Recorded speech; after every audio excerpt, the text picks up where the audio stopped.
नमस्कार बच्चों, हम गोस्वामी तुलसीदास द्वारा लिखित बरसई जलद यह कविता देख रहे थे, जिसके अंतिम दोहे इस प्रकार है। कबहू प्रबल बह मारुत, जहाँ तहाँ मेघ बिलाही, जिम्मी कपूत के उपजे कुल सदधर्म नसाई।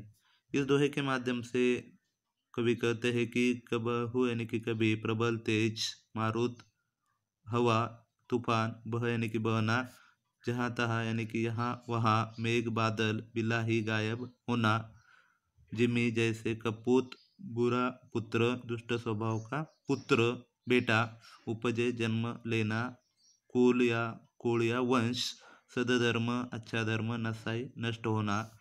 दोहे के माध्यम से गोस्वामी जी कहते हैं कि बारिश के दिनों में कभी कभी क्या हो जाता है कि कबहू प्रबल वह मारुत, यानी कि हवा तेज गति से बहने लगती है और जो बादल है वह हवा के तेज गति से बहने से यहाँ वहाँ वे बहते हैं और गायब हो जाते हैं। जैसे कपूत के जन्म लेने से, किसी परिवार में कपूत या बुरे बेटे के जन्म लेने से उसके स्वभाव के कारण उस कुल या परिवार के जो सदधर्म है, अच्छे कर्म है, वह नष्ट हो जाते हैं। उस परिवार का नाश हो जाता है, अच्छे कर्म धर्म उनके नष्ट हो जाते हैं। केवल बुरे पुत्र के बच्चे के जन्म के कारण या उसके स्वभाव के कारण पूरे परिवार का नाश हो जाता है। दूसरे दोहे में कबहू दिवस मह निबिड़तम, कबहू क प्रकट पतंग, बिनसई उपजई ज्ञान जिमी, पाई कुसंग सुसंग।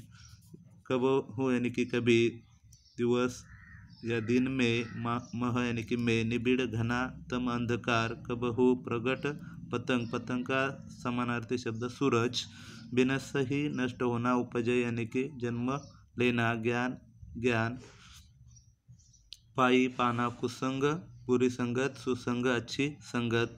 यहाँ पर दोनों जो है वह विलोम शब्द है, विरुद्धार्थी शब्द है। इस दोहे के माध्यम से कवि गोस्वामी जी तुलसीदास कहते हैं कि कभी कभी बारिश के दिनों में देखो कि इस बादलों के छा जाने के कारण, निबिड़ यानी कि घना अंधकार छा जाता है बादलों के कारण, और कबहू अचानक क्या हो जाता है कि सूरज के आने से वहाँ, या सूरज वहाँ पर प्रकट भी होता है और रोशनी फैल जाती है। ये जो दृश्य है वह दृश्य ऐसा लगता है, देखो कि बिनसई यानी कि उपजे ज्ञान जिम, यानी कि कुसंग के कारण क्या हो जाता है कि ज्ञान का नाश हो जाता है। कुसंग के कारण ज्ञान का नाश हो जाता है, जैसे कि बादलों के कारण अंधकार छा जाता है, उजाला नष्ट हो जाता है, उसी प्रकार कुसंग के कारण ज्ञान का नाश हो जाता है और सुसंग से ज्ञान का जन्म हो जाता है। यानी कि अच्छे लोगों के संगत के कारण हमें ज्ञान प्राप्त होता है और बुरे लोगों के संगत के कारण हमारा ज्ञान, धर्म, कर्म सभी हमारे बुरे हो जाते हैं, नष्ट हो जाते हैं। जैसे कि सूरज के आने से सभी और रोशनी उजाला छा जाता है, उसी तरह सुसंग के कारण हमारे अंदर ज्ञान का जन्म होता है। अच्छे कर्म क्या है वह हमें समझ में आते हैं।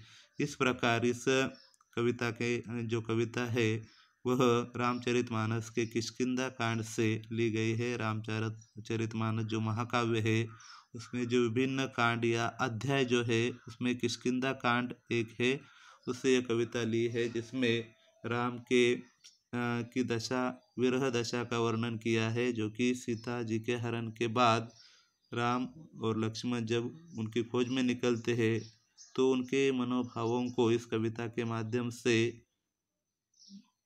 प्रकट किया गया है। तो इस कविता में जो चौपाई दोहा जो दिए है उनका जो अर्थ है, भावार्थ जो है वह आप एक दो बार पढ़ो। साथ ही जो कठिन शब्द बहुत कुछ है वो भी आप ध्यान में रखो। जो इस पाठ के नीचे जो स्वाध्याय दिया गया है वो स्वाध्याय आप कापी नोटबुक में लिखो। जैसे कि पद्यांश में जो प्रयुक्त शब्द हुए हैं जो पद्यांश में बादल के लिए आया हुआ जो शब्द है वही आपको लिखना है। जैसे कि बादल, जलद। ग्रह, कौन सा ग्रह का नाम आया है? तो पतंग आया है। पतंग यानी कि सूर्य एक ग्रह। उपग्रह यानी कि मही यानी कि पृथ्वी। ये बातें आप ध्यान में रखो।